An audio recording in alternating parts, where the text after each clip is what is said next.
Good morning, everybody. It's me, Victor Hale again. Sorry for the sudden. Sorry for the sudden stream. However, I wanted to take a little bit more time and try to show off some more stuff that I did the other day. So when I was going back and checking out that some of the changes I made, I realized there was actually a lot more that I could do. And apparently, what you are about to see may actually shock you a little bit. Now, I only did some extra stuff to some of the starting characters, nobody else. Also, I'm going to be giving general doping to the enemies as well, because I want to make this a challenge. And by making this an entire challenge, it's going to be extremely awesome. But anyway, as I am saying right now, I am going to take the time to showcase everything that I can with the debug menu, as well as to get a head up on how to do certain things. But first, let's start from the beginning again. And this time around, I'm actually going to show off what it is that's actually amazing. So, you start off here. And you got all this going on, but I want you guys to enjoy this scene in all of its glory, because this is actually one of my favorite scenes to boot.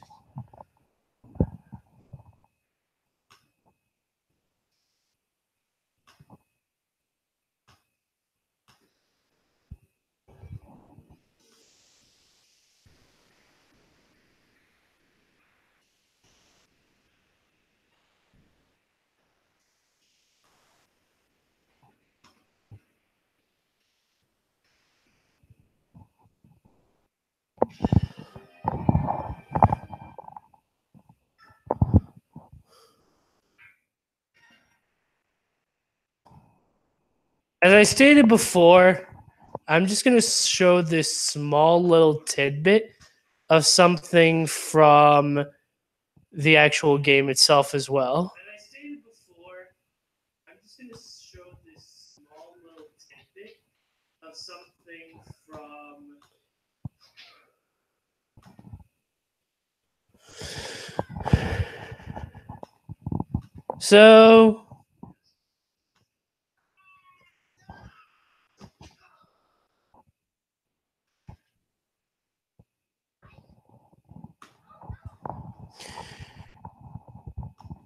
So as I stated before, this game is pretty incredible, right? Well, as I mentioned last time, what I said was entirely true. There's actually evidence, as well as data mining, that suggested that there was actually a different draft for the idea behind Fire Emblem Path of Radiance. In its earliest moments, apparently there was supposed to be a more comprehensive base system. One of the things that they were hoping to include was a war room, a convoy, barracks, a records hall, an armory, vendor, forge, arena, and auction hall. Now, what's the arena, you may ask? Well, if you played some of the original games as well as Fire Emblem 6, there were a lot of instances where you can go to an arena or coliseum and actually do a lot of training there, as well as a lot of bonus stuff as well. You could actually get money from that place. So to see that they cut it out from this game is kind of dissatisfying, to say the least. But the other thing that I want to point out is that in the Coliseum, apparently the barracks as well as the entire base was going to be full 3D. Now, this kind of a thing wasn't put into effect until the Fire Emblem Fates My Castle system. And this game is apparently where they got the inspiration. There are a lot of things that were shown off in this game that eventually became true in later games. But I'm just going to start off with this because one thing that I want to stress right now, I didn't exactly start this off in the previous stream. However, I want to reiterate this. I want to iterate this right now. Spoilers are ahead for this game, Fire Emblem Radiant Dawn, Fire Emblem Heroes, and pretty much any Fire Emblem you can think of. Because if you are not a fan of spoilers, I suggest you don't watch this video. But if you do, then feel free. Also, disclaimer, I left my PayPal link in the description. If you guys want to donate that, feel free. However, I do want to stress that if you don't have any money or you do not want to, then do not. Anyway, let's begin. This is too much for the boy. He'll never make it as a mercenary. But, miss, you don't have to worry. I told you I'm fine. Ha! You better be. Now grab your sword and get ready. What? Don't tell me you're going at it again, but... Just until I land a single blow, I'm not giving up until I can get one good hit in on Father. I like your resolve, Ike, but it takes more than a strong will to... Oh, look, it's the tutorial sucker. Aha! I knew I'd find you here. Hi, Boyd. What brings you here? Nothing special. You said you were going to get the boss, but you never came back. I got picked to check up on you. Oh, sorry. I got caught up with Mike and my father. It's nothing. Besides, I figured I'd get a good laugh watching I get worked over by the boss. You look fine. What happened, Ike? Nothing at all. Sorry to disappoint you. You just missed it. Just a minute ago, he was all calm. Missed? Sorry. You came in just the right time, boy. You can be Ike's sparring partner. What? Me?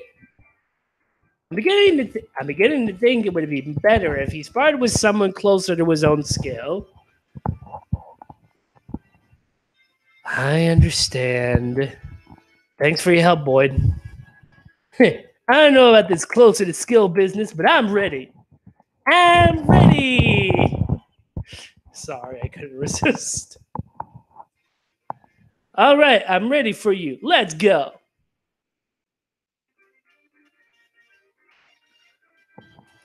Now, as I showed off earlier, this is kind of what the debug menu is all about. When you start off here, there are several different systems of, well, the entire system itself.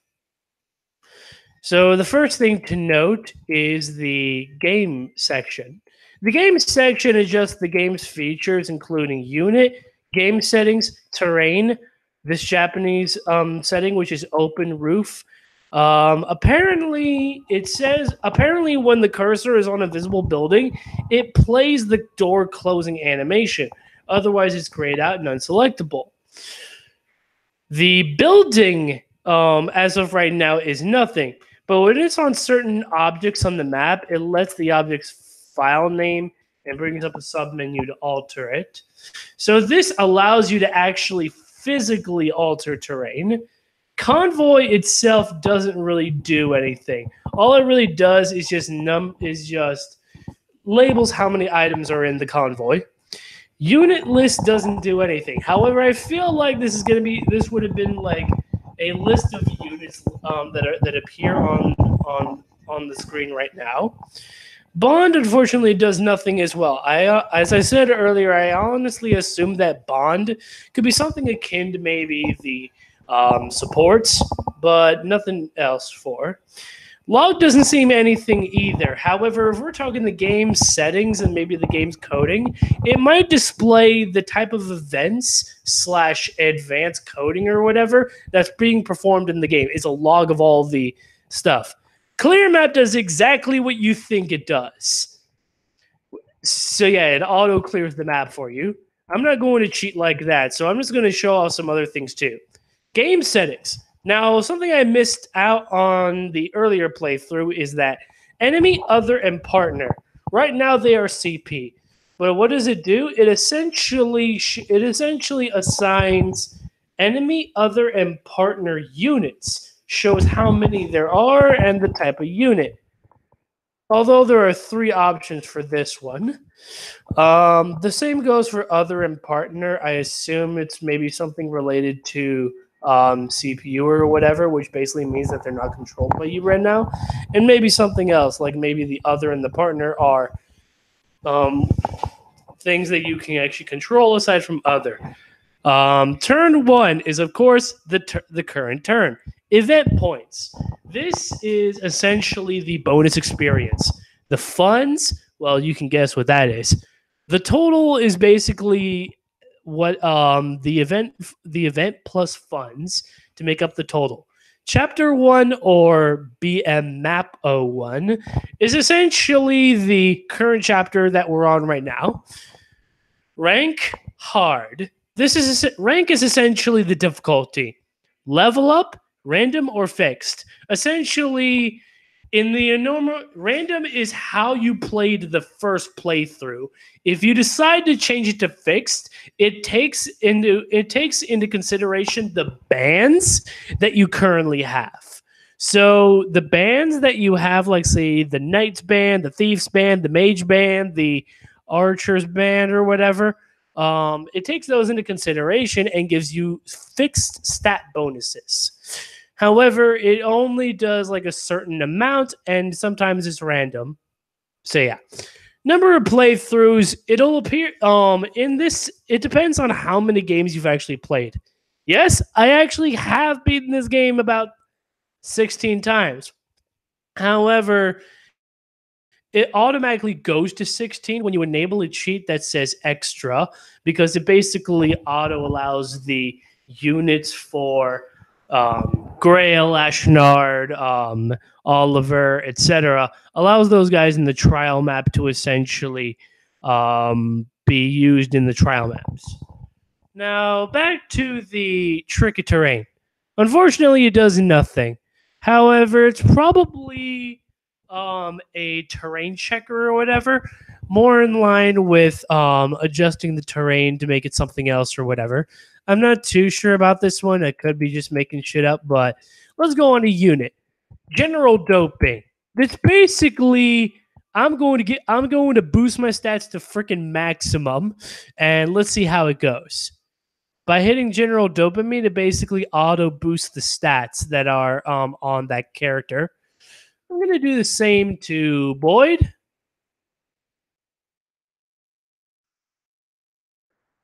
And that'll be it. Greil will appear on the map pretty soon, but yeah. Another thing that I'm going to do is show off this. So, what are the parameters?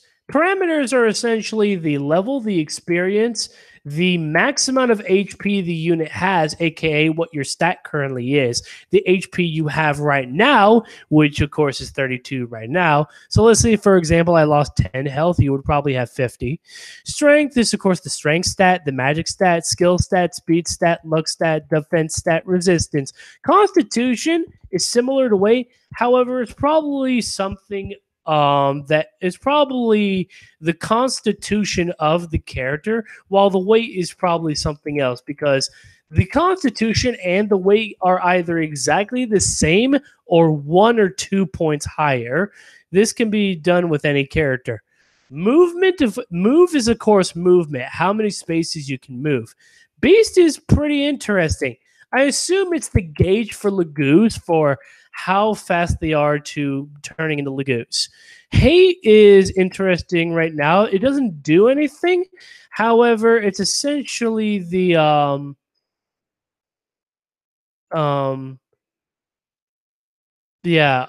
as of right now, it's hard coded to not be able to do anything. But maybe it's an idea behind maybe the chaos or whatever, because apparently there was a berserk staff programmed in the game. Maybe the amount of hate determines the amount of stats you have or whatever.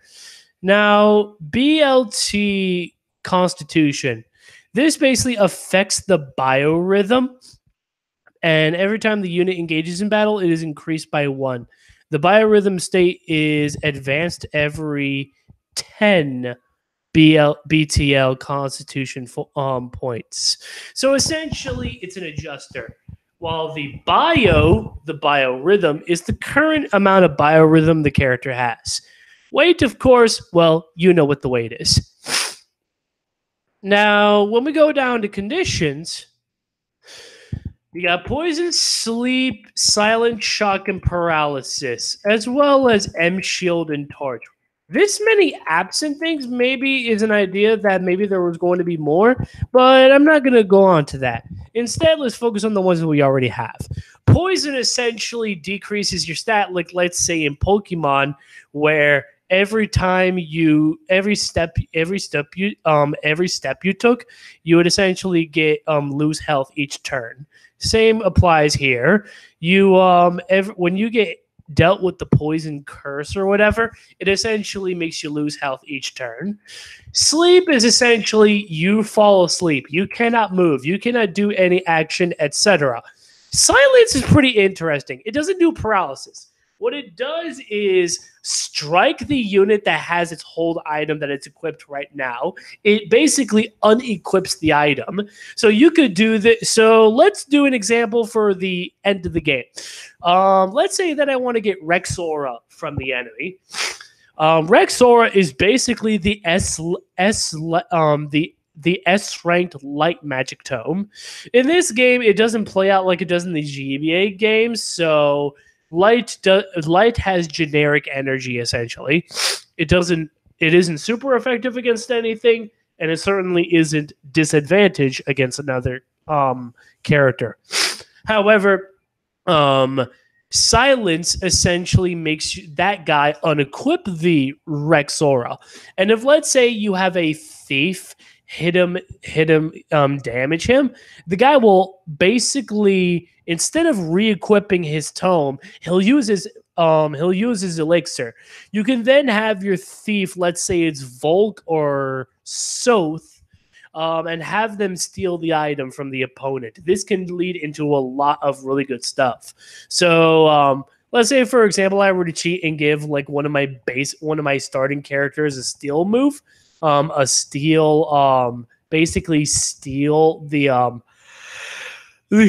steal skill or whatever. I could basically make it so that the guy would steal a Venom axe, for example. And Venom weapons always do poison effects.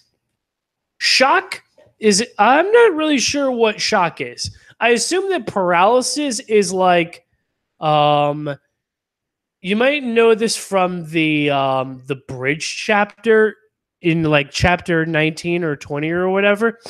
But essentially what it is that when you're stuck in the hole in the ground, you're stuck there. You can do other things while you're in there. However, you can't move. It's essentially when you get paralyzed, you essentially get stunned. That's what it is. You can do anything, but you can't move, essentially. Now, I'm not really sure what M Shield does. I don't entirely remember. But Torch is essentially specific to Fog of War chapters. Fog of War is essentially the type of chapter in which it's essentially the type of chapter in which you say where it essentially adjusts the item and the duration essentially. And so because of this, the torch, when you use it, whether it's the item or the staff, you can modify how many turns that it's used. And looking into closer detail, it seems that the same is for the turn condition. And so you could actually set up a loop where you could actually make it so that the ward or whatever can be utilized to heal some of these items. Oh, okay. The M shield, I think, is the ward. Okay. So now let's head on back. Skills are pretty interesting. 92 is essentially a status only given to Grail. Grail is there. There's a skill in his belt known as Immortal. It's a hidden skill. This Immortal one essentially is this Immortal skill is essentially the it's a skill given to two characters that are specific to a tutorial. In the main game, Grail does nothing at all.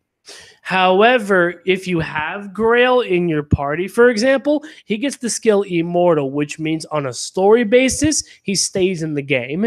Gameplay wise, he stays in the game. However, and that's basically it. It basically forces him to stay in the game. That's what Immortal does. And this brings me into a point related to the pre-release version of Fire Emblem Path of Radiance. See, apparently, Fire Emblem Path of Radiance in Fire Emblem Path of Radiance, there was a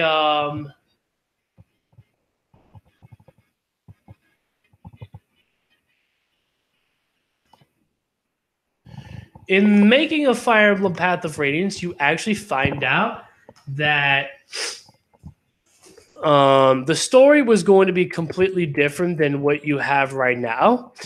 Apparently, Ike, Mist, Grail, Titania, and Sephiron were all going to be part of the Duchy of Persis. Now, what is this thing? Well, you might remember the phrase Duke of Persis. That was a phrase given to Sephiron, aka Leiron. As I said earlier, spoilers incoming. The Duke of Persis is basically a title given to Sephiron in the main game. Although it doesn't really show that he was in the previous game, in the previous draft of the game.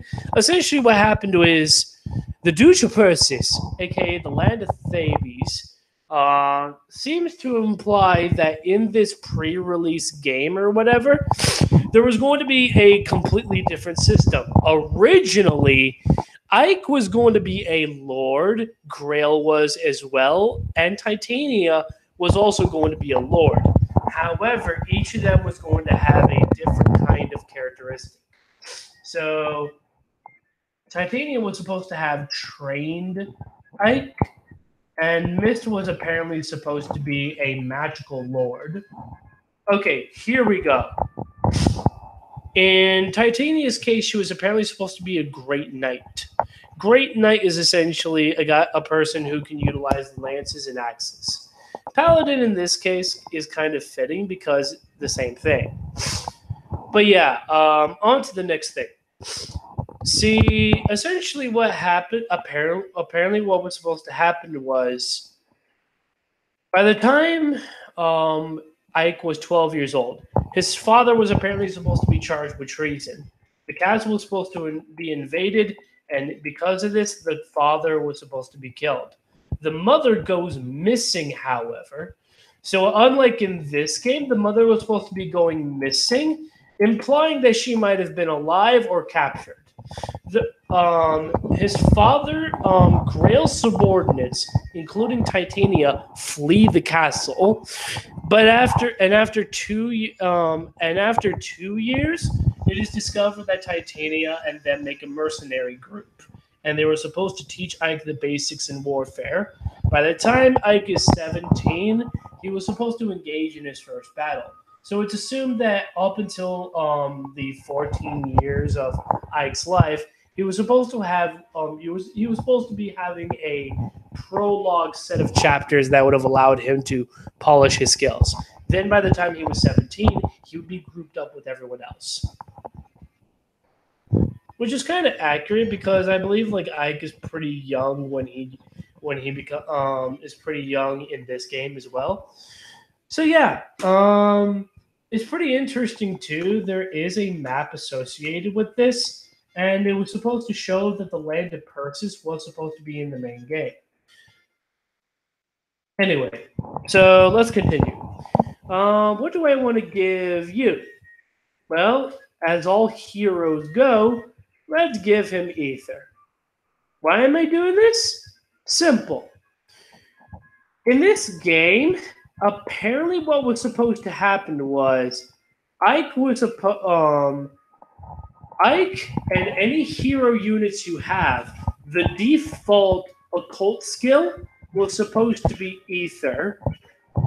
And because of this,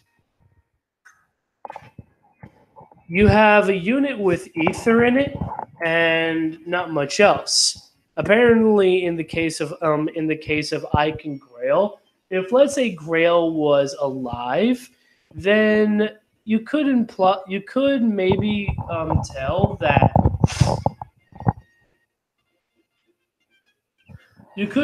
tell that ether is basically the default skill for mainly any hero. So anybody assigned to the hero class could learn ether.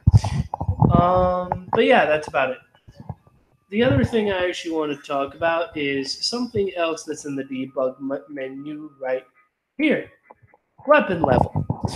You may be wondering what the hell weapon level is and why there's an S and an E rank on characters and why I'm adjusting this to be actually the D class right now. It's pretty simple. Weapon level is weapon. There's a certain number that's dependent on how many tries you use the weapon and what weapon you're using. So let's say, for example, Ike utilizes D weapons. You basically get a certain extra amount of level jumps the amount of times you use them in battle. So because of the fact that, let's say, for example, Ike were to use it 3 times in the middle of a battle, let's say it's a Brave Axe. Well, imagine the scenario where Ike would eventually get the opportunity to utilize special advanced axes or whatever, and he wouldn't be able to do much else afterwards. But yeah. But yeah. Support. Now this is actually important. Ike essentially has this many support. Now, why are they all grayed out? It's because these characters simply haven't appeared yet. But only in this setting, you can actually make every character have A in everything. I am not joking you. You can adjust it in this menu to have every conversation be an A ranked one. However, if you go to the base, however, it'll probably show it as something like A and B, A and B, A and B, etc. So yeah. Items. Well, aside from utilizing a cheat code that basically makes every item 80 when you give it to Ike, there's nothing to boat except you can change the weapon to be something else. That being said, I'm just going to stick with the trainer's sword.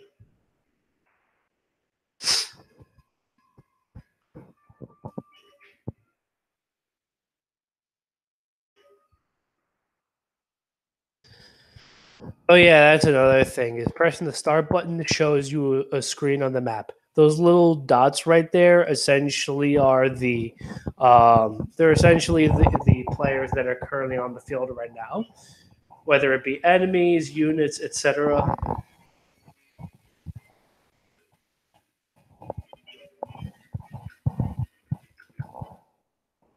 Anyway, there's something else I want to show off right here, and that's the shove command. Shove is basically, this is the first time you actually see the shove command utilized in a video game. Shove essentially allows you to push a unit away towards another character who's right next to you, etc. You can actually use this to get pretty good setups. You can also use this to do harmless conflict. Shoving doesn't inflict damage at all. So you can actually use this to your advantage. It's pretty useful. And I love how it says, hey, what's the holdup? Let's get started right here. I'm coming. Wait right there. And then he impatiently comes towards you. This is only in hard mode. You can do it! Boss got nothing! Take him out! Nothing? I don't have nothing. I mean,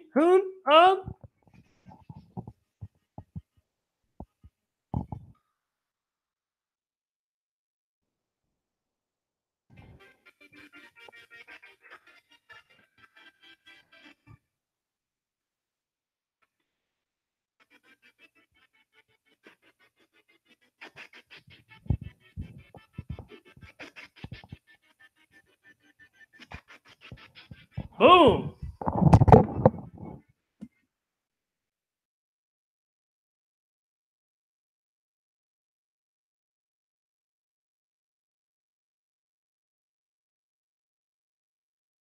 See what happened there? He didn't disappear or get removed from the story. That's because of the immortal command.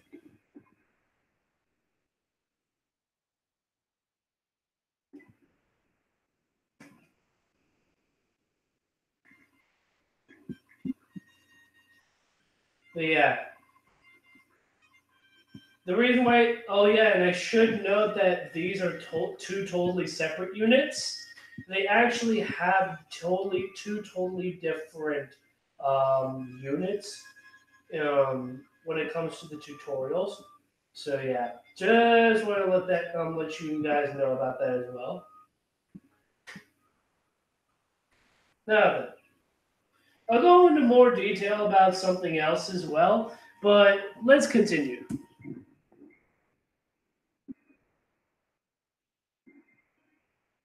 Here you go, like it's a vulnerary. I'd recommend using it now before you fight Father. Last time he knocked you silly. To get ready for this little fight, I'm actually going to give a dopamine to both of them. So,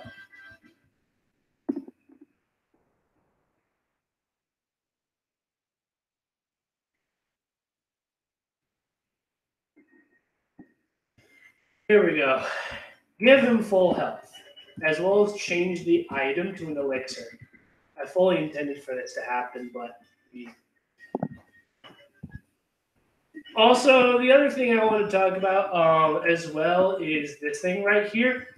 I would, if you want to view all the songs that are included in the debug menu, um, there's unfortunately something that can't be viewed, and that's unfortunate. And there's something that you can view in the sound menu or whatever. However, if you look towards my other video, you realize that I wouldn't want to open up sound file because there was an entire screen on the right side of the thing that basically displayed every SFM, SFX, EFX, etc., etc. Showed the sound that's currently playing as of right now. There are actually six unused themes that are not shown off anywhere else.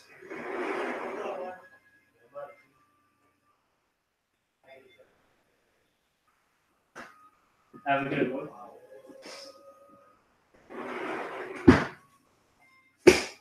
Sorry, I had to take care of something. Anyway, going back to the other thing, event. All these event flags are being carried out right here in this event map. If they're highlighted if they're highlighted to the side right there, I imagine there's something that they're basically stuff that is completely different from what we might expect. But anyway, let's go.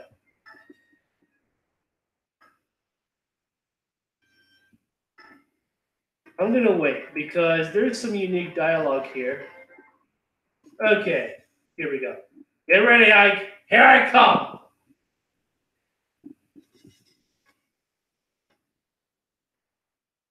Give it your all.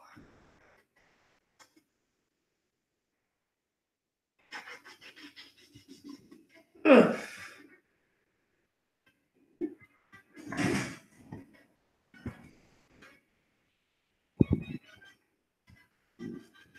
I should note that in the story's context, Greil was actually holding back. That's why he actually lost. Hey, you were great! Father, you were holding back, weren't you? What? Is that true? You can tell the difference. That means you're improving. You know, I wasn't really giving it my all either. That is such a lie. Seriously. As I said in the other video, how the hell could you not tell that there was a relationship between these two?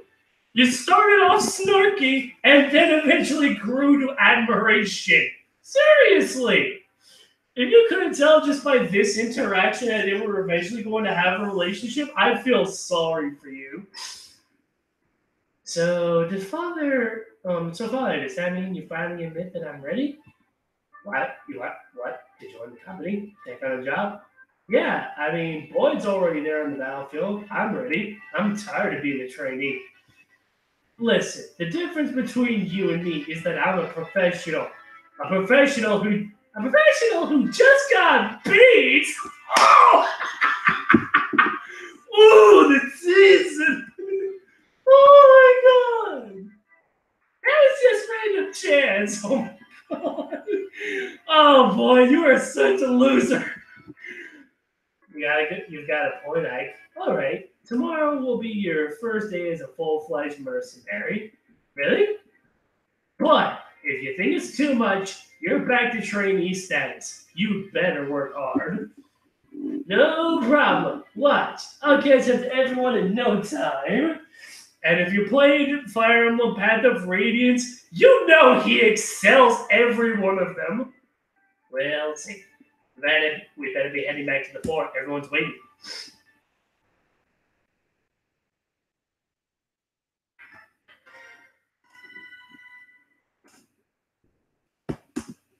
Skip this little part because it's honestly nothing. As I said, I've already gone over the list of people who are in the front intro there already. So we're just going to skip. We're just going to wait until this part plays out. Good morning, Ike. Today's your first day as a professional soldier, isn't it? Yeah, and I'm ready to go. But you are is late. The others were suited up and ready at the break of dawn. Sorry, I'll get up earlier from now on. So, what's my first job? I'm talking to Titania right now. Wait outside until we're done. The adults are talking. Very well, Commander Greil. Shall we continue? You were telling me about some bandits that need taken care of, weren't you? Correct. The request comes from a nearby village. According to our reports, the bandits were not all that strong. I think it's best if I ride out and take a look. I plan on taking Oscar and Boyd along with me. That's about it. Go ahead and add Ike to your team. Jimmy, Detroit, and I can handle the other two jobs easily enough. Titania, I'm leaving Ike in your care. I'm trusting you to show him the ropes. Understood, Commander. Come on, Ike. Let's get you set up. All right, my first job.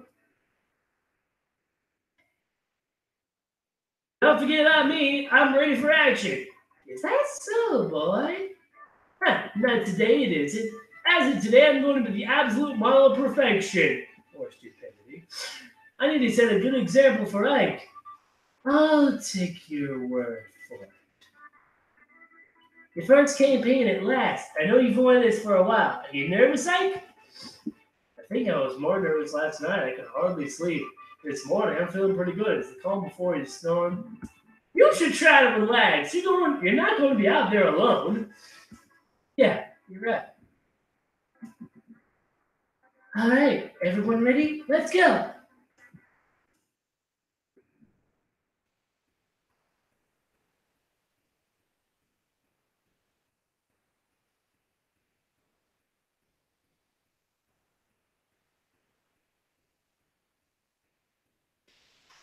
Do do do do do do do do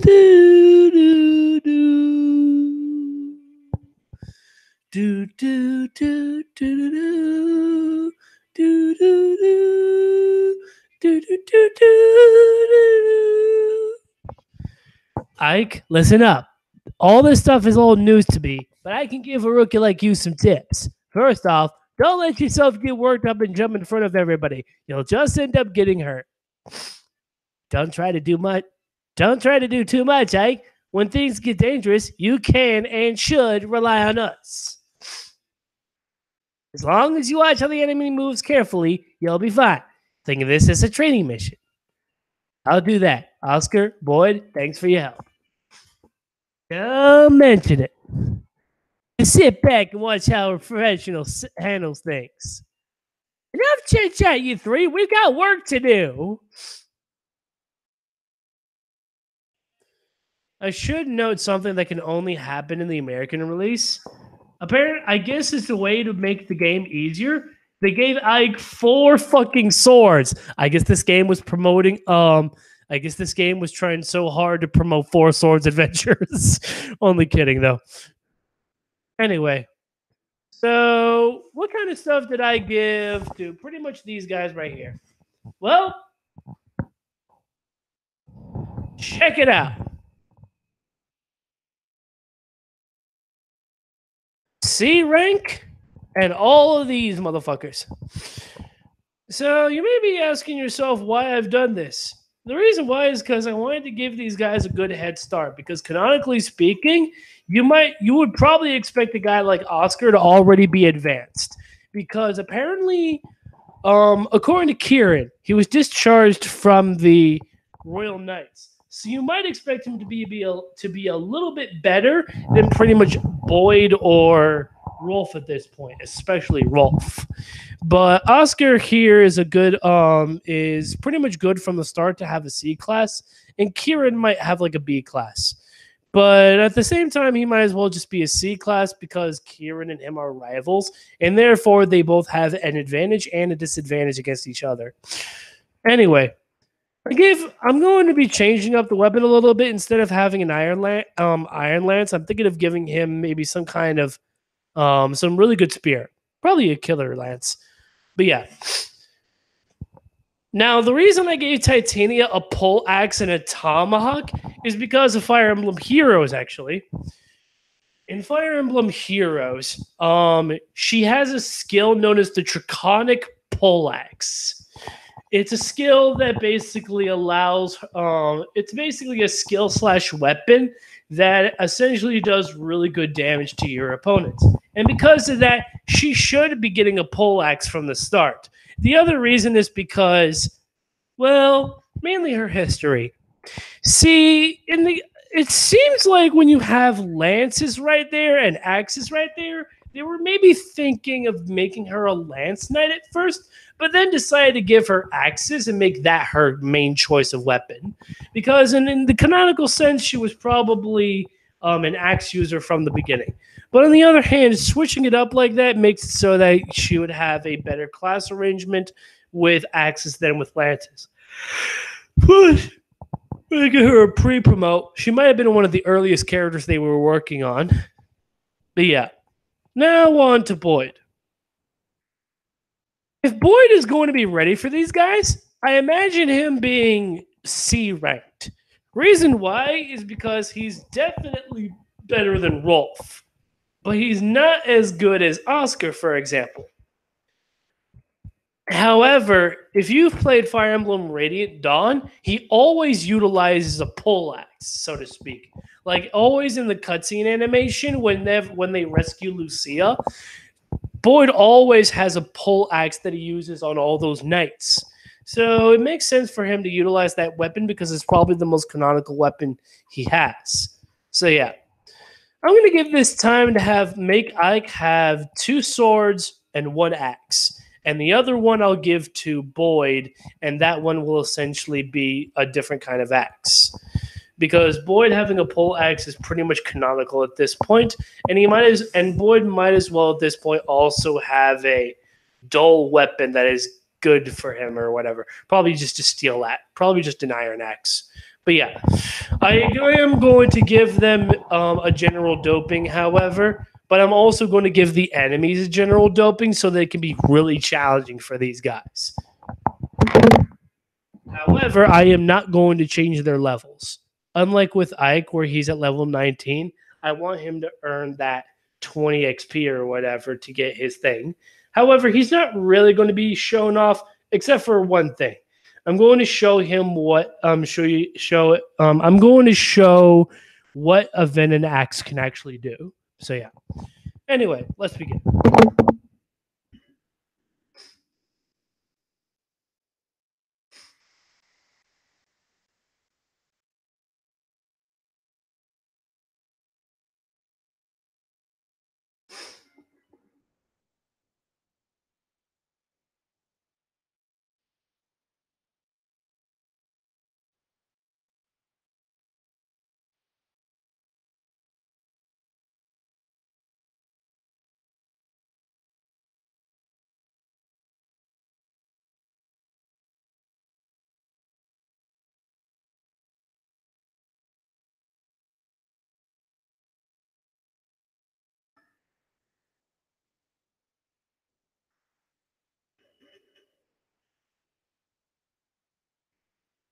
All right. Wrath, Resolve, Ether, Vantage. I think that's a good skill set. Actually, you know what? I think for sake of Ike, instead of Vantage, we'll give him Counter.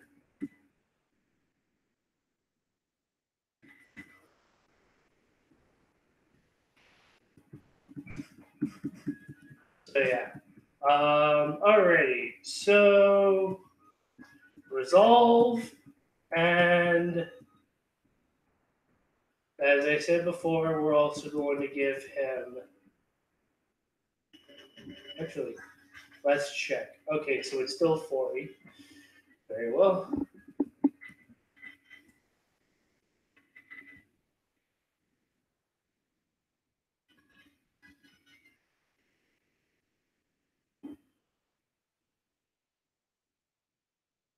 Counter. That's what. Heavily OP for this early in the game. However, because he can already learn Ether, I don't plan on giving him a steal ability. And plus, he's not exactly a thief. But yeah. Now then, time for the items. So first things first.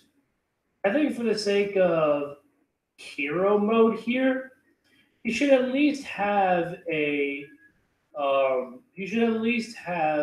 steel sword. As for the other type of weapon he should use, it should be an armor slayer.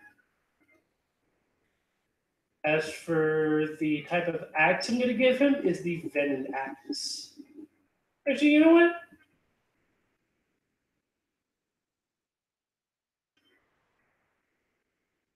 Instead of the armor slayer, let's go with the long sword.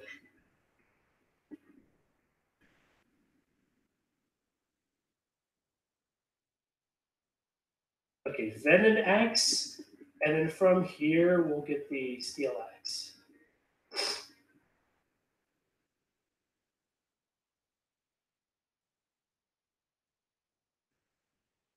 Good.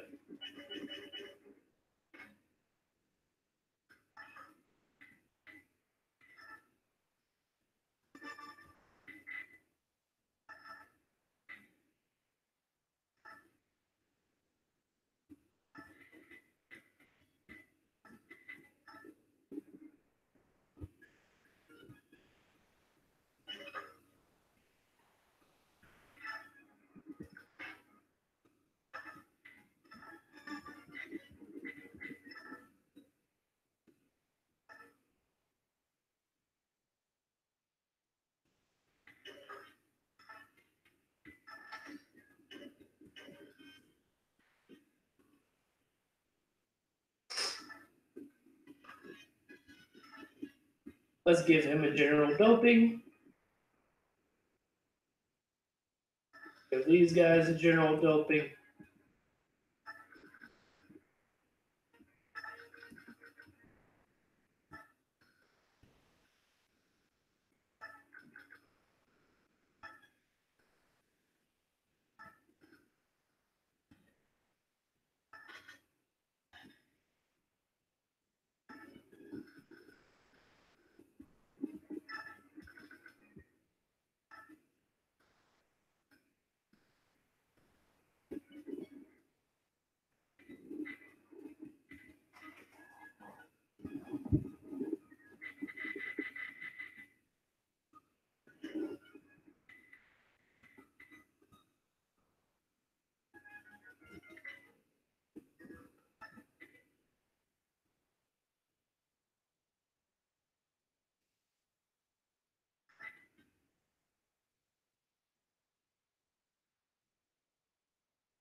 And she already has counter.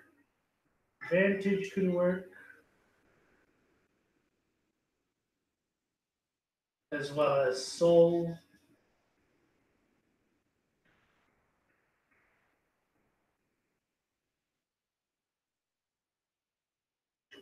Actually, not vantage.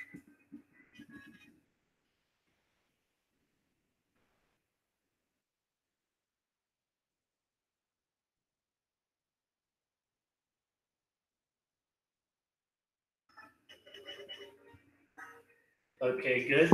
Soul counter. For sake of a good run, let's do Savior. Savior, Soul, and Counter. Those are pretty good moves to have. And if nothing else works, let's do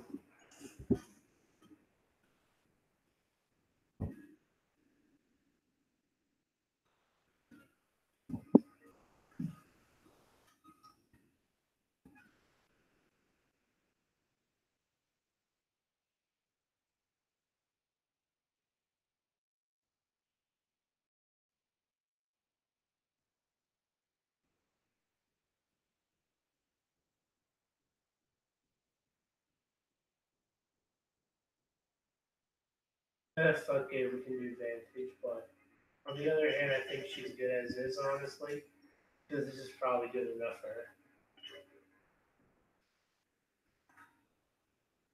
Path Resolve Counter and Ethan. Now for him, I actually need a dopamine, this motherfucker.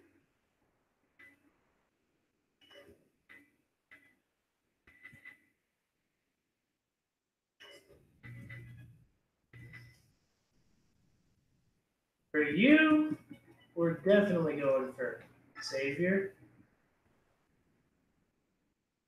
Resolve,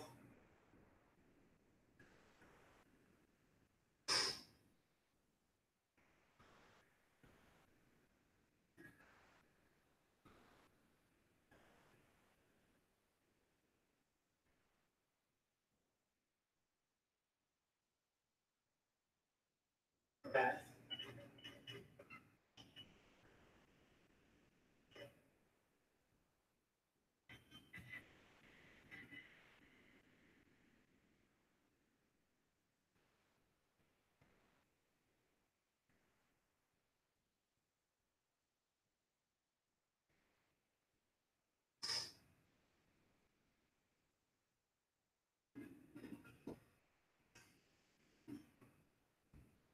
That fucker will give him counter as well.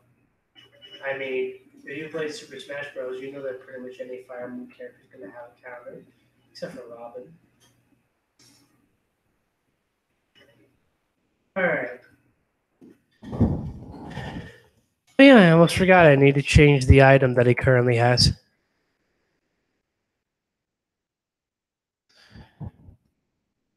We're going to give him Night Killer. Night Killer is essentially the ultimate weapon of how to say fuck you to your family.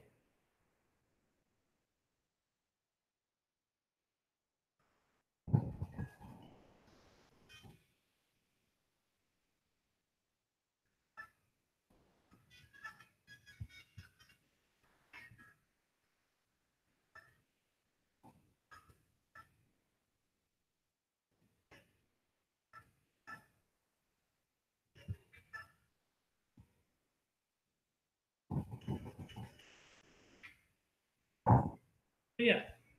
Helping me, this motherfucker.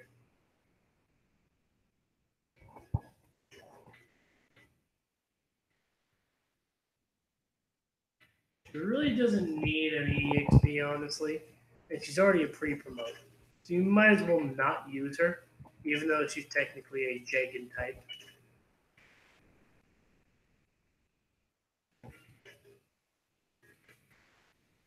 But yeah, that's another thing. Gotta give these motherfuckers A support.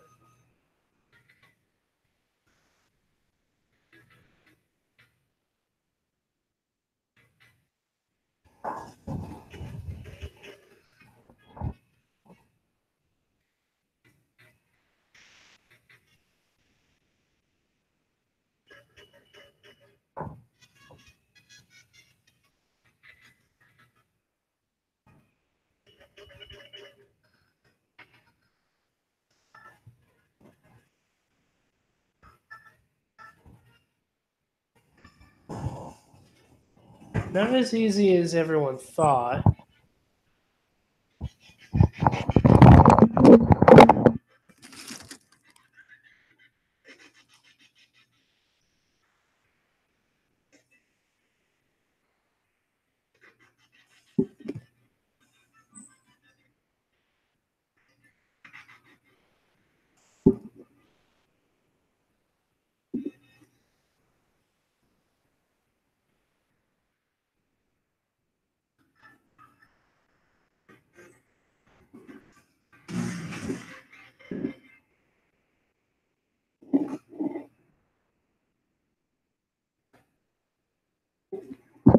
To make up for lost time, we're going to stop showing it off right here.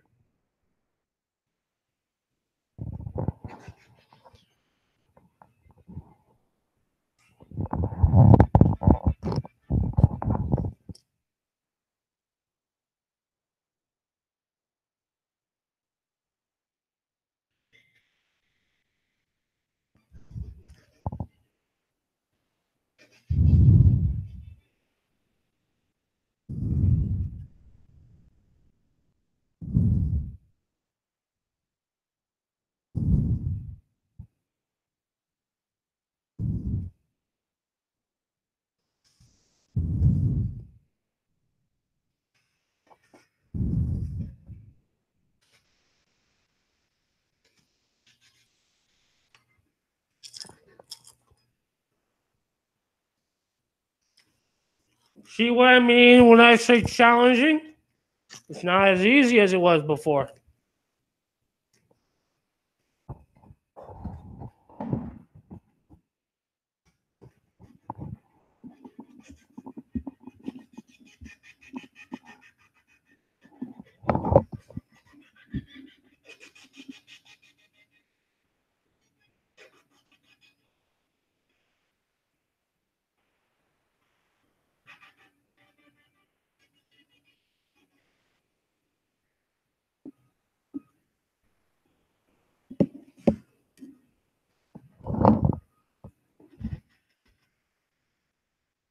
Oof, not good.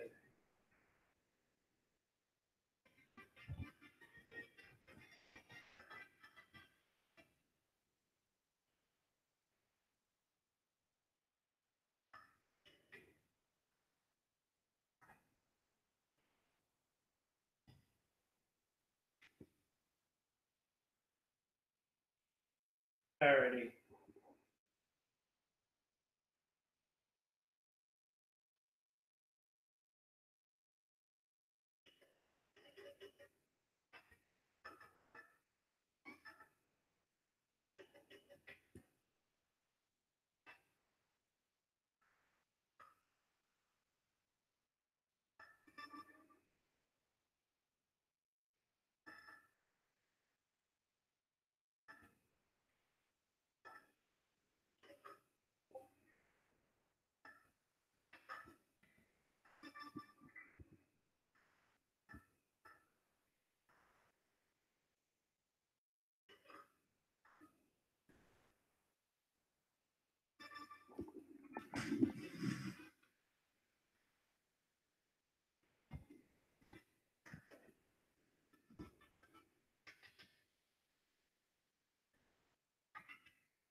In case you're wondering, I plan on making this hard for myself.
Thankfully, this is in case y'all are wondering why I'm doing this.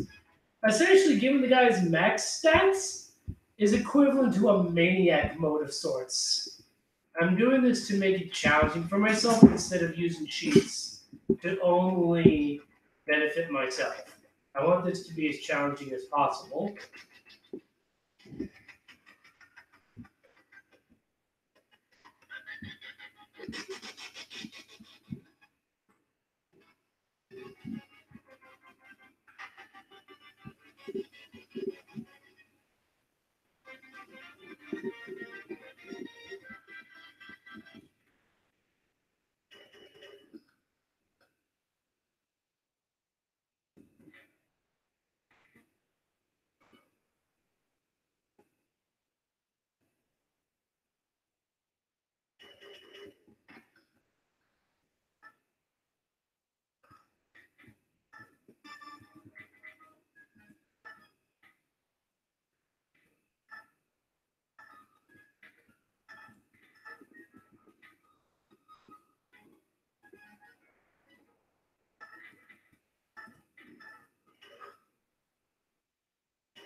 In case y'all are wondering what the fuck that was Wrath Resolve, essentially.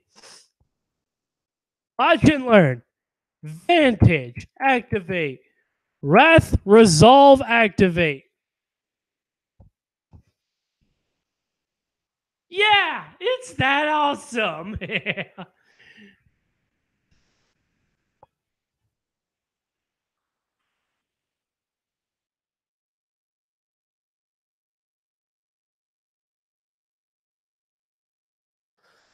And now for the awesomeness that is the Venom Axe.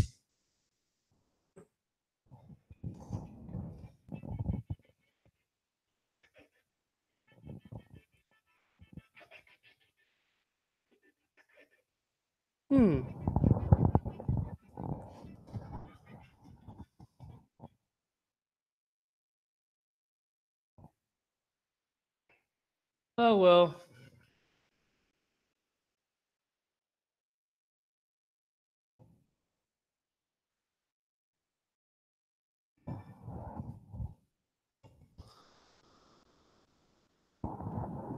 You looking for something, fool? You looking for a fight? You came to the right place.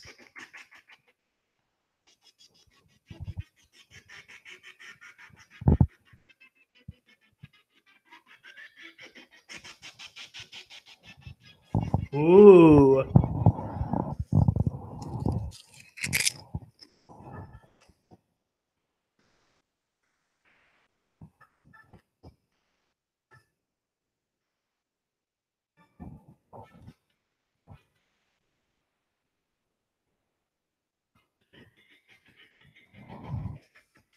Boom. So long, sucker.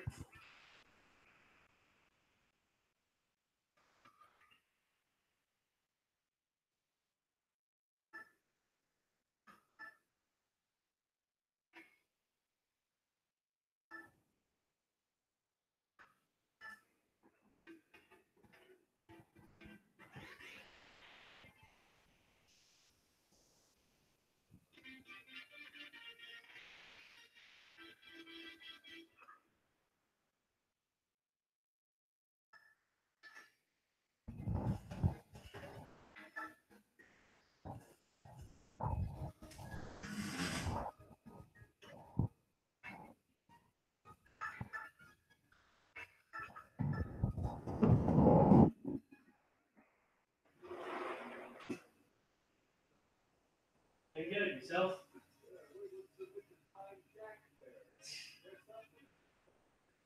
Yeah, just want to make sure I have a good image for myself in the future. Have a good one. Just want to make sure I have a good image for myself in the future. Just want to make sure. Alrighty. Now we continue. In case y'all are wondering why I'm putting all of them next to each other, it's actually because I'm gonna have Ike stand right here in front, and I'm gonna have the everybody else surrounding corners. By unequipping this item, he's gonna immediately try to attack me. But by having everybody right next to him, it'll increase his evasiveness, as well as increase his chances of surviving.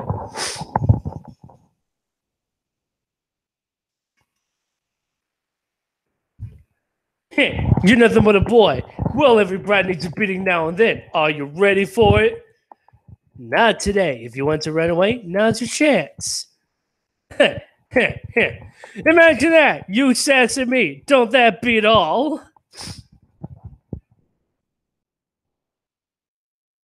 See? Normally I'd probably get hit by him, but I'd still end up killing him. But I don't want to do that. So,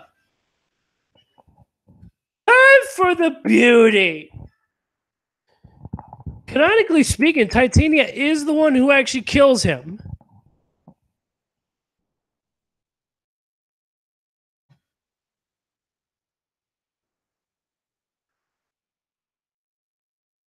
equip the Veikati because the next chapter he's gonna auto unequip, so to speak. Now then, hit him with a tomahawk, and he gets slayed by the Red Mistress. Canonically speaking, she actually is the one who kills him, because in the next chapter, the boss of the bandits, comments on how fucking pissed he is about her.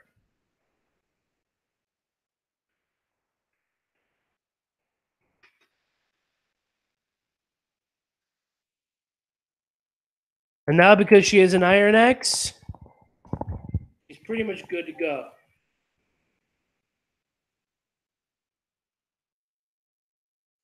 However, I'm going to take this time to give her a flame axe. You may not understand why, but it's actually because she actually has the best ability when it comes to certain types of axes that she can use. You know what? I'll give her a silver lance. Because I imagine her to be on a very close level to that of, say, Greil. So yeah. Actually, you know what? Let's do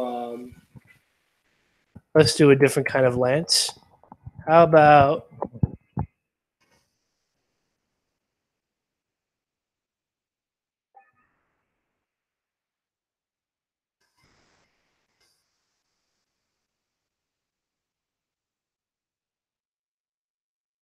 fuck it, we'll give her a killer lance.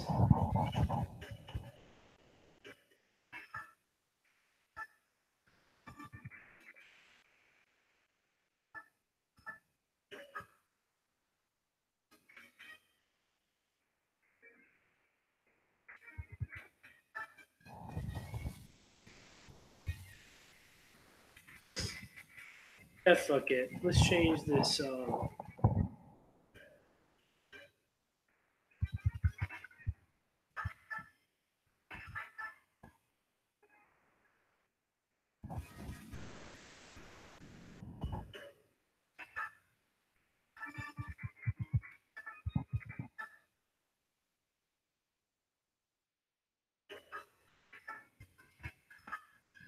Now we seize the map. That's the end of it. Are you all right? Yeah, I'll be fine. You know, you surprised me to think you've come so far. Like my father, though, I still got such a long way to go. Nothing you can do about that. After all, Commander Greil is... Huh? What about my father? Oh, nothing. Nothing? Now I'm really curious. Don't worry, you'll learn about it someday. No joke, when I first heard that line, I thought they were gonna talk about I thought they were gonna say something like, what, do you have the hots for him? Yeah, that was bad for your first battle. Not as flashy as my first time, though. Yeah, you were a real standout. I'll never forget the sight of you so keyed up you broke your own axe. Oscar, dang it, you didn't have to bring that up. My God, Boyd is a sucker. Anyway, Ike, congrats on finishing your mission. Welcome to the group. Everyone's all right? Let's get going. I'm sure Miss has a nice hot meal waiting for us.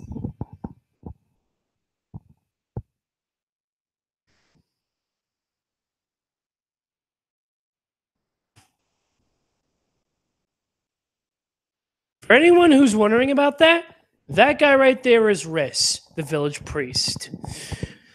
He's also your main healer.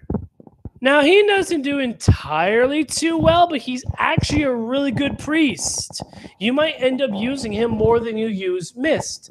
However, I would suggest utilizing Valkyrie Mist because, canonically speaking, she goes into the final battle between Ike and Black Knight.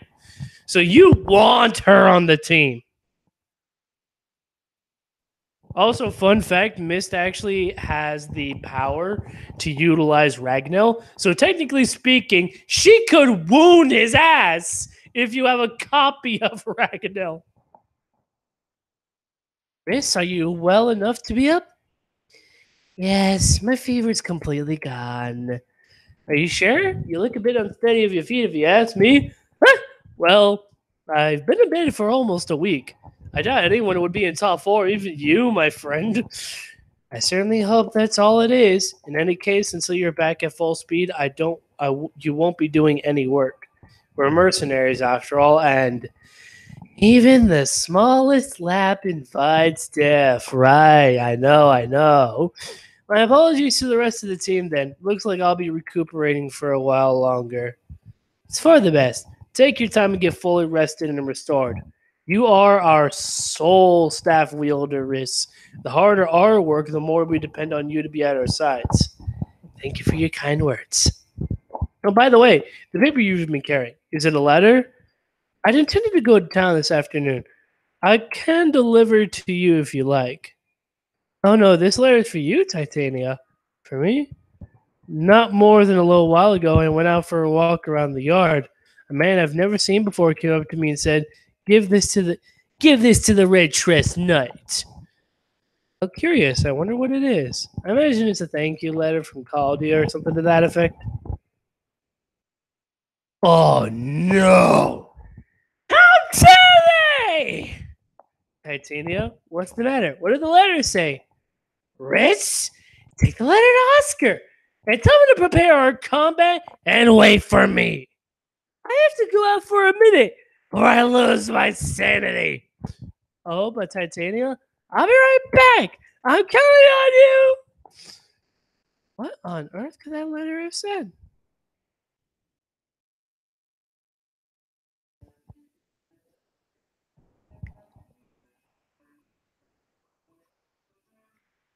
Everyone, come quickly. Hey, Riss, how you feeling? What is it? Why are you so agitated? Has something happened? It's Mr. and Rolf. They've been taken by bandits. What? What are you talking about? The two of them went out this early to gather wildflowers. Sure, they're not back yet, but earlier by the gate, a man asked me to deliver Titania. It was from the group of bandits, kidnappers. What are we going to do? Let me see it.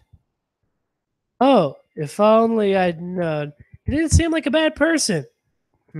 I get it. They're after revenge. They want retribution for the other day at the village. Caldia, was it? Taking children as hostages. What cowards! Bast. Wait, Ike, where do you think you're going? Going to get missed. But no, Titania, she said she'd be right back. You're supposed to get ready and wait for her. Do you honestly think we got time to wait? I'm going. Let's be fair. They definitely have time to wait. Ike is not thinking clearly. He's thinking too much about Mist. This is why I kind of dislike Ike. He thinks he's the number one character in the game. In reality, he is. But when he does this, he could end up getting hurt and killed at this level if that were possible. Stop, both of you. I'm going with you. Oh, come on. Wait, this is crazy. You think you can ignore the deputy commander's orders?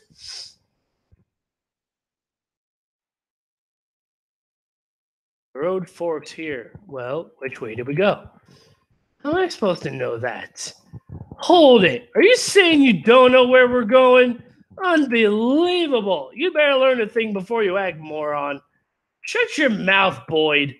You think you can make me? Come on. Both of you, this is no time to fight. I figured we'd find you like this. What are you two doing? So you're coming after all? It's not like you two chambermaids to be disobeying orders. What's the world coming to? Oscar, you know this road, don't you? Which way do we go? You're going to the bandit stronghold, right? It's the left fork. Got it. Still talking here. Let me finish what I... Come on, Oscar, let's go too. Guess we got no choice. Hey, you're not leaving me behind.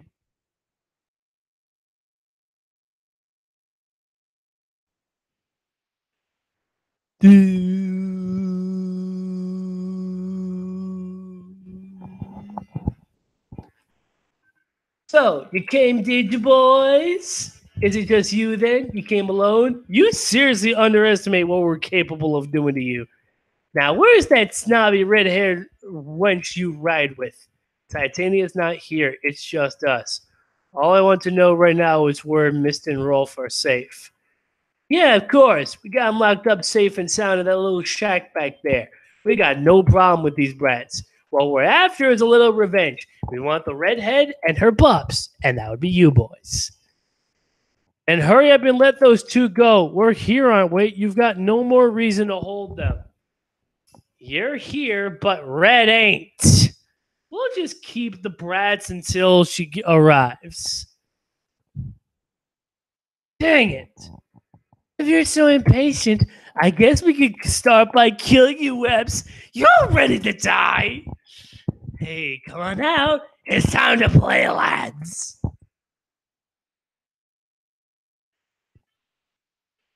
There are so many. We must not lose.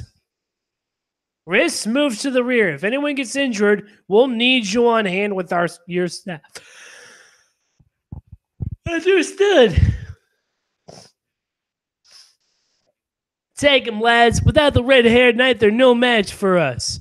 What you say, dirtbag? Will make you regret those words. I'm sorry, but I had to do a Sonic impression there.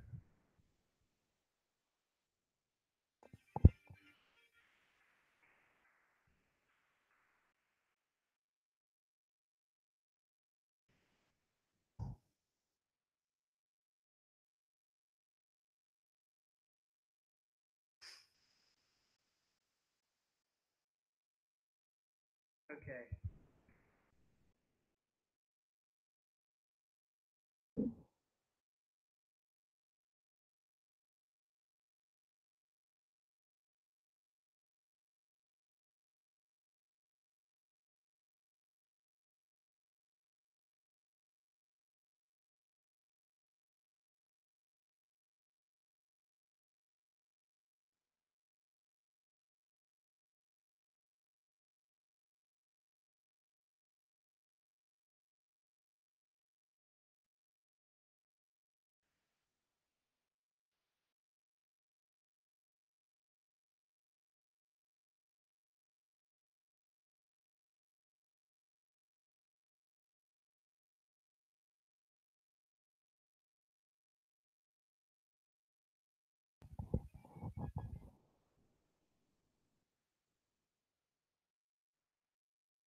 Huh, you can do both. Okay.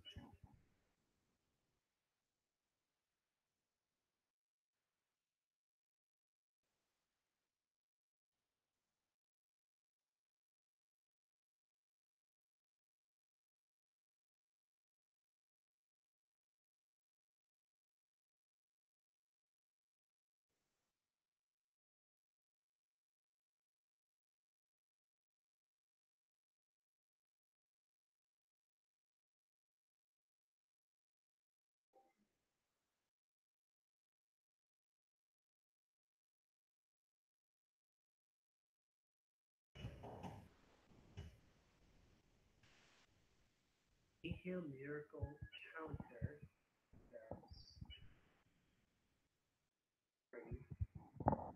Ooh. Sorry about that.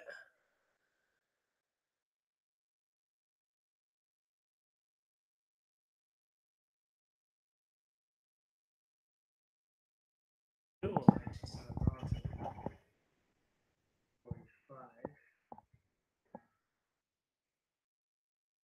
Should note the main reason why I'm actually doing Miracle is because um, in Fire Emblem Heroes, a lot of the staff users have can learn the ability Miracle.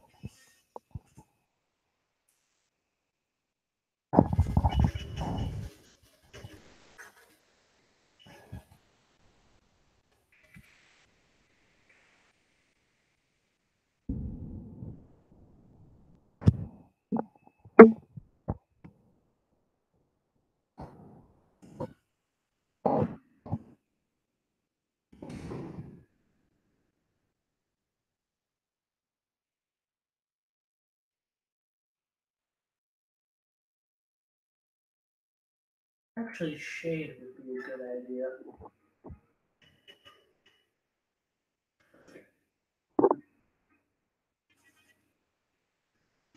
Shade essentially dissuade. In case y'all are wondering, shade essentially dissuades an enemy unit from coming closer.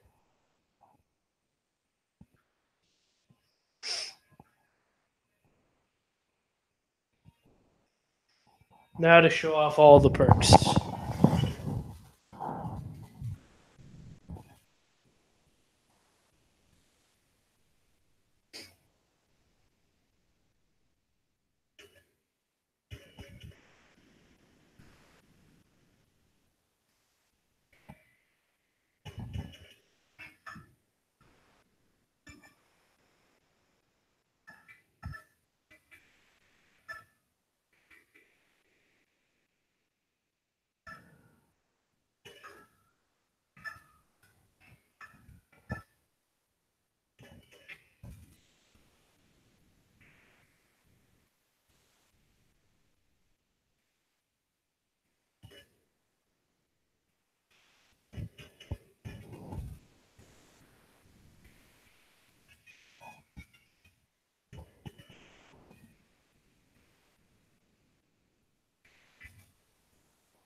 All right. In case y'all are wondering why I'm actually taking a defensive posture, it's because it's kind of it was recommended on a playthrough from a long time ago of a Fire Emblem player that I saw that if you keep a defensive posture at the first one, all the enemies will be coming towards you.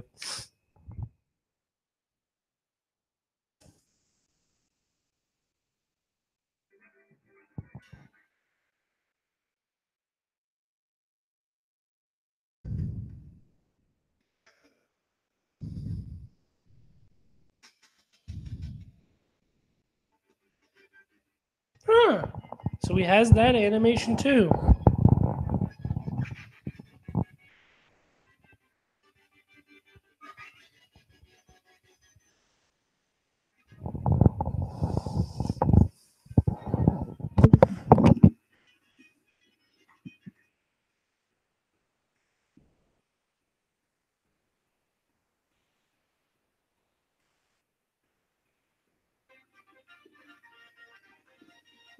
Alrighty.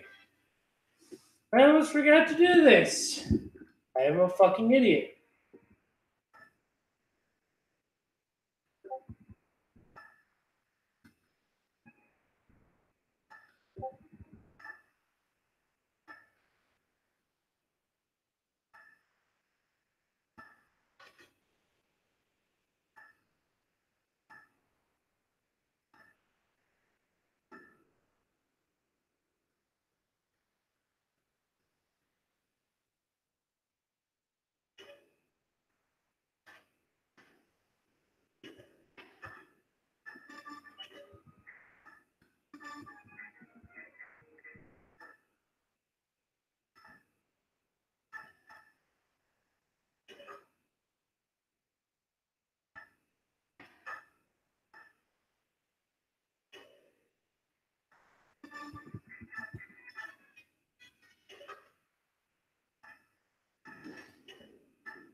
It boosts his resistance. So definitely Vacati. Actually, let's show off the Vidin X.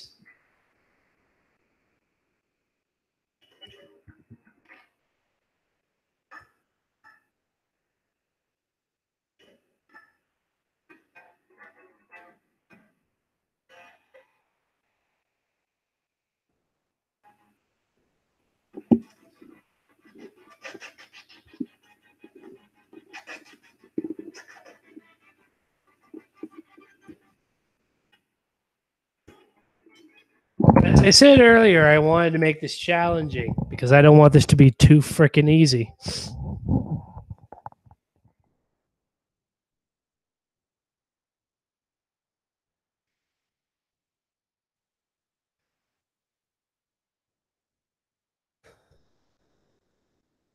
So yeah, definitely don't want to make this too easy.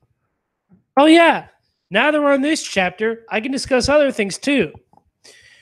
When you get the chance to go up against another opponent, there are spots on the ground where you can self heal. Remember that one boss who was standing on the tile and he kept healing a ton? Well, you can actually do that in this level too, except there's a grassy patch up there that glitters. So just letting you know about that too.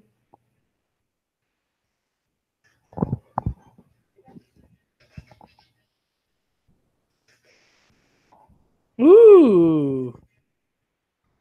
Now here we go. See that little purple mist right there? That indicates that the guy is poisoned. Now, what does poison do? You'll find out soon enough.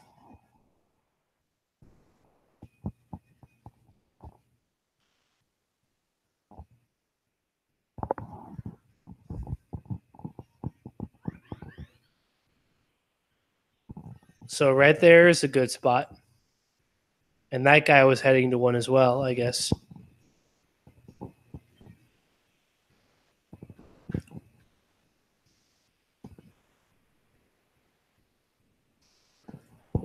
Look at this lineup. Holy shit.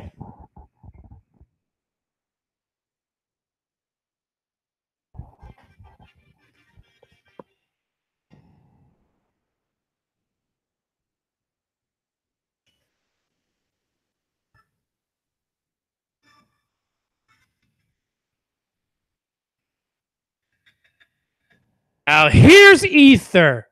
Only on Greil's body. The first part is Soul.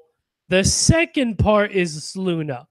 In Ike's case, his model basically dictates that the his body dictates that the animation essentially has to turn it into two items essentially.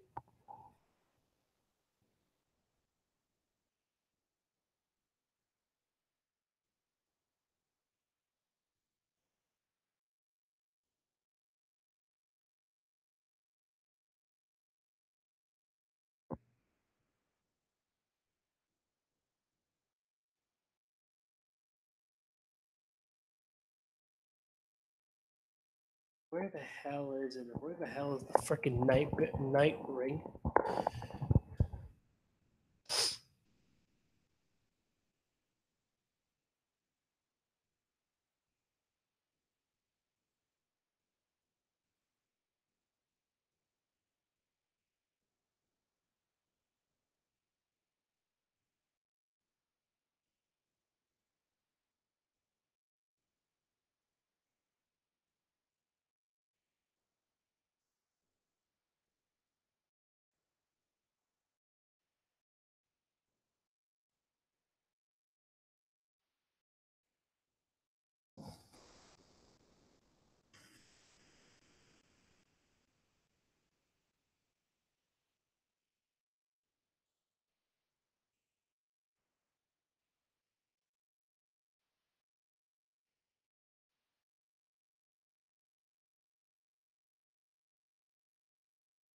There it is. Okay.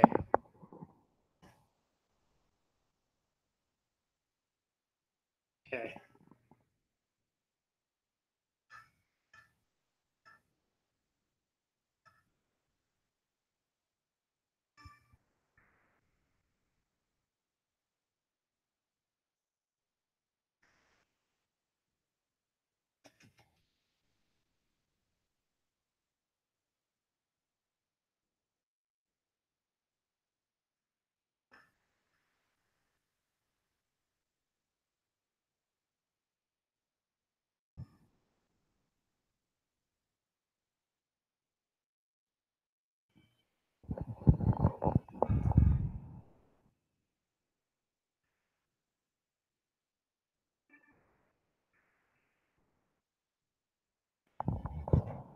As soon as I complete this chapter, this is pretty much going to be end of this first section. But yeah. Okay, I want to talk about that. That little thud that the guy encountered, that's what counter does. The damage he dealt to the damage that the enemy dealt to Oscar was half of it was directed back at the enemy.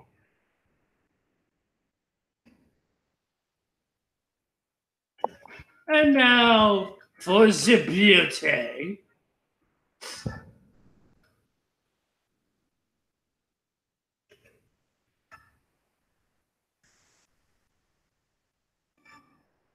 Watch this killer axe, everybody.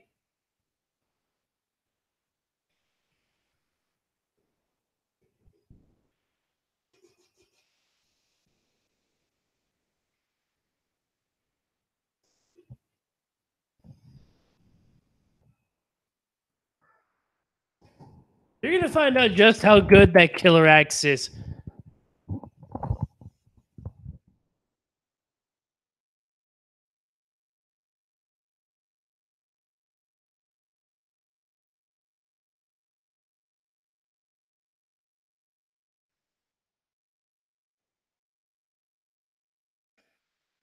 Finally, that brave axe works.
But yeah. Wrath Resolve!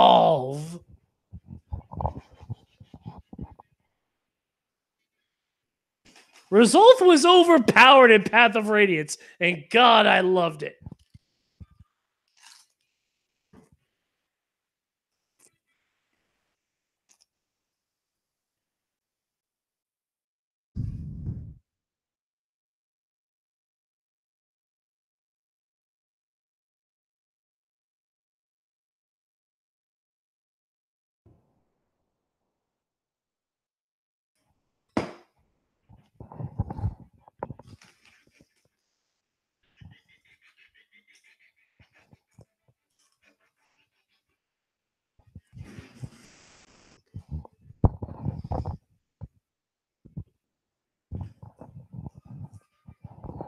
In case you're wondering why I haven't used any elixirs on the spot, it's primarily because Riss is going to be doing the healing for most of the time.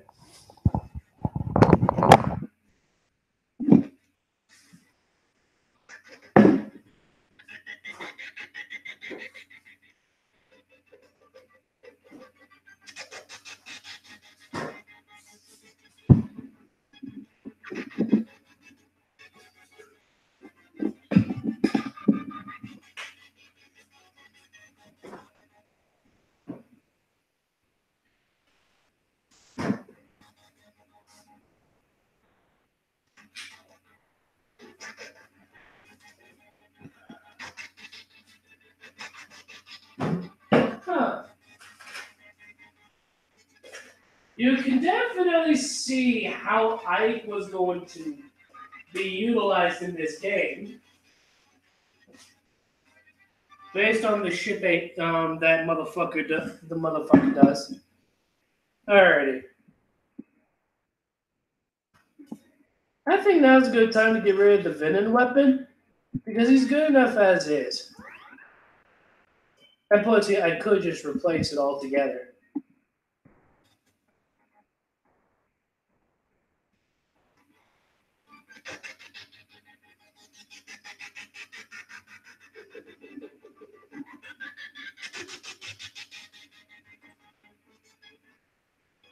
A critical and a freaking KO.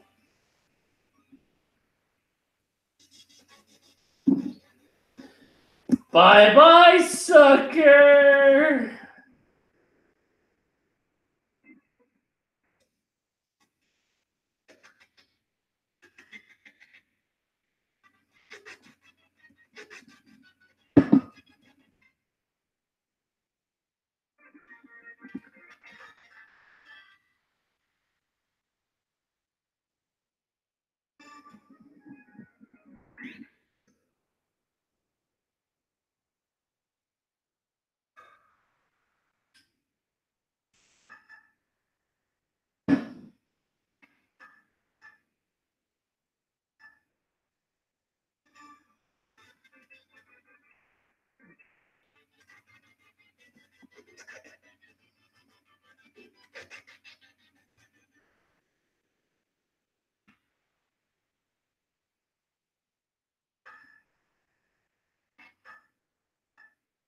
No.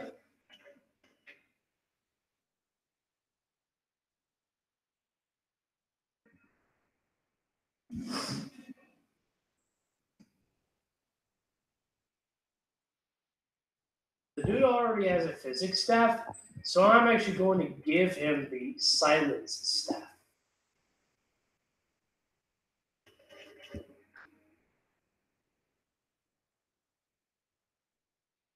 Requires him to be a B, though.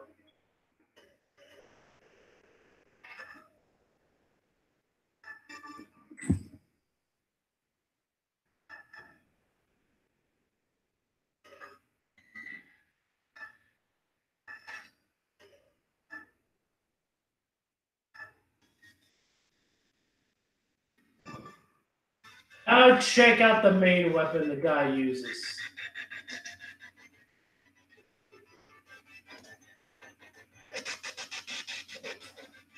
Look at that giant axe! And the motherfucker could use it with one hand. That's his canonical weapon!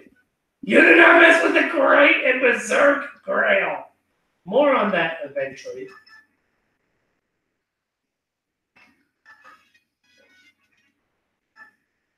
Oh.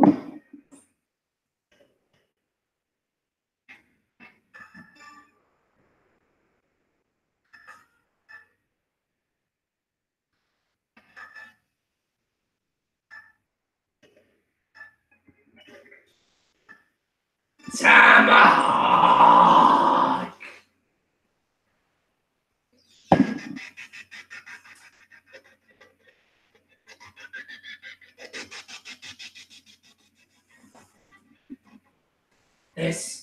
This can't be! I don't deserve to lose to sell swords like you!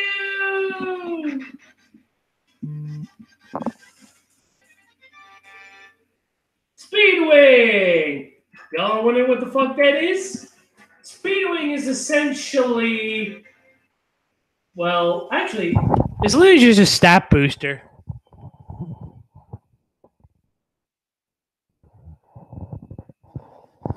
Speedwing increases, you guessed it, speed.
First part Soul.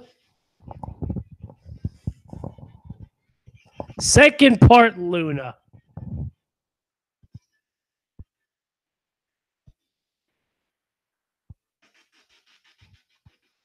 Now see how that did twice as much damage? Luna basically cuts the enemy's defenses in fucking half.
Time for suicide mission.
Finally got him.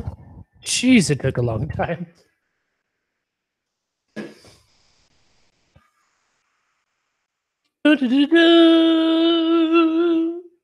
But yeah. Oh, and this is just the tip of the iceberg of what this entire debug menu can actually do. But yeah.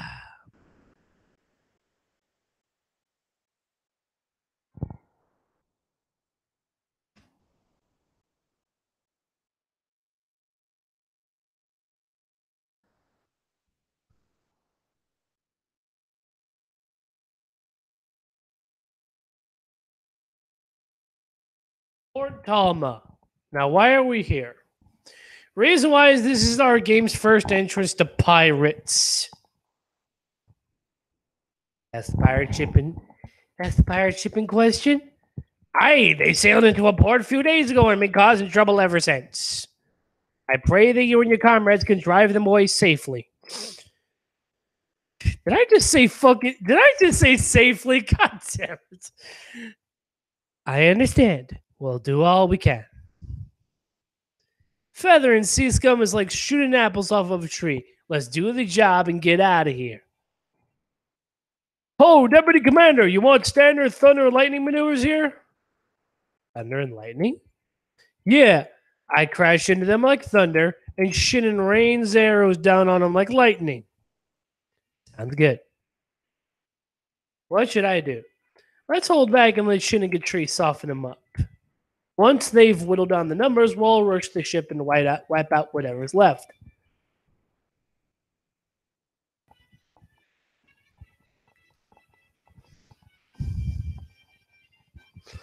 Are you all ready? Greil mercenaries, move out! On my way. Here we go. Ready. Alrighty, so let's begin. This little chapter is our introduction to a way, so to speak. This is the base without a base. You do your item gathering and stuff right here at this point, and then eventually, once you get to chapter 7, you get your actual base. So for now, you're gonna have to make do with this kind of a mode. But for now, let's go over some of the other stuff. Reposition.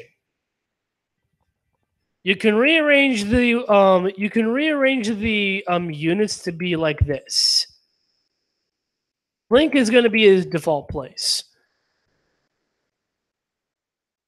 Next, view map. Instead of you can do this with repositioning. However, only in this scenario can you see how much the enemy has movement. Anyway, next one is items. In this scenario, you can actually trade items with, let's say, Ike, and you'll basically get other items in return.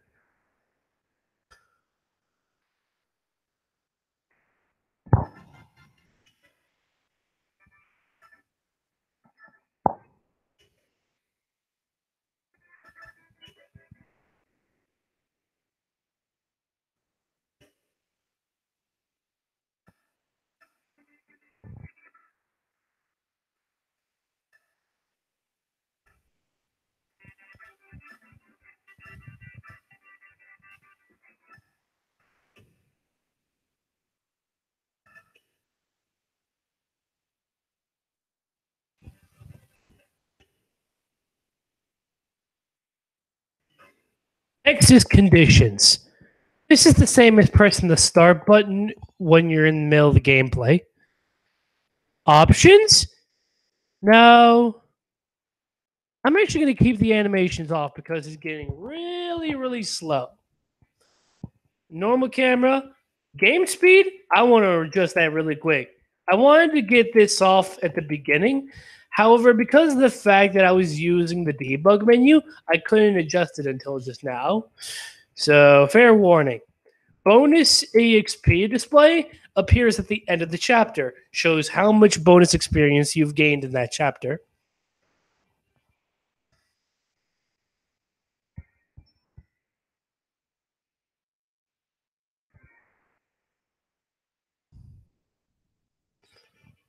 But for now, this is kind of where I'm going to end things for right now.